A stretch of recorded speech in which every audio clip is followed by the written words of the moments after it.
জামাই ষষ্ঠীর ঠিক আগের দিনে বেরিয়ে পড়লাম বর বউ বাচ্চা মিলে জামাই আদর খেতে। বসে পড়লাম ট্রেনের লাগেজ তুলে। তারপরে এখানে মানু মাম্মামকে নিয়ে খেলছে। মাম্মাম কিন্তু প্রচন্ড খুশি, জানি না কেন, বুঝতে পারছে হয়তো কোথাও যাচ্ছি তার জন্য। তারপরে এখান থেকে কফি নিলাম।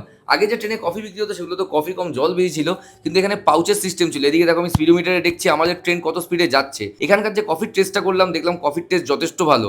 অ্যাটলিস্ট 15-20 টাকার থেকে এই 25 টাকার কফিটা খেয়ে মনটা শান্তি পেলো। সকাল সকাল উঠেই বেরিয়ে পড়েছি, তার জন্য খিদে পেতে পারে ট্রেনে, সেজন্য একটা কেক নিলাম। মানু এক পিস কেক নিল আর আমি এখানে কফির সাথে বসে বসে কেক খাচ্ছি। কেকের সাথে কফি বেশ ভালোই লাগলো। সরকার থেকে যেখানে বলেছে রেলওয়ে আপনার সম্পত্তি, তাই নিজের সম্পত্তি ভেবে পেছনে যেটা আমাদের টাওয়াল টাইপের দিল সেটা আমি খুলে নিজের করে নিলাম। বন্ধুরা, নিজের সম্পত্তি নিজে আদায় করে নেওয়া কোনো দোষের না। আর এটা আমার মেন নেওয়ার কারণ হচ্ছে মামাম যদি ল্যাট্রিন বা টয়লেট করে সেই কারণে। এখন মানু মামামের ড্রাইভার পাল্টাচ্ছে আর আমরা চলে আসলাম খড়গপুর স্টেশনে। এটা হচ্ছে আমাদের মামা শ্বশুর বাড়ি। আমার শ্বশুর বাড়িতে আমাদের জামাই ষষ্ঠী হয় না, হয় মামা শ্বশুর বাড়িতে। চলে এসছে আমার বড় শালি, বড় ভাইরা ভাই, তার মেয়ে। দেখা হয়ে গেল আমার মেজো শালি, মেজো ভাইরা ভাইয়ের সাথে। এই দেখো মা জল খাচ্ছে আর এখানে মা এক গাদা লাগেজ নিয়ে এসছে। এবার অটো করে আমরা যাবো মামা শ্বশুর বাড়িতে। জামাই ষষ্ঠীর পার্ট 2 এর জন্য ওয়েট করো।